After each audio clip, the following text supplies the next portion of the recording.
The Applications Database is something we developed to allow users to retain an ongoing list of candidates who have already applied for your roles previously. So if you've already had candidates that you looked at before for your open vacancies, but for some reason they weren't hired, for example the role was already filled, they remain in your Applications Database for future use. To access your valuable candidate database, just click on Search and Applications.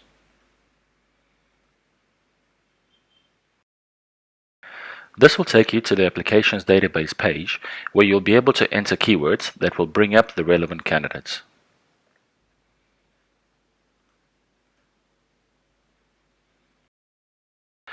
Click on their names and their job application will come up.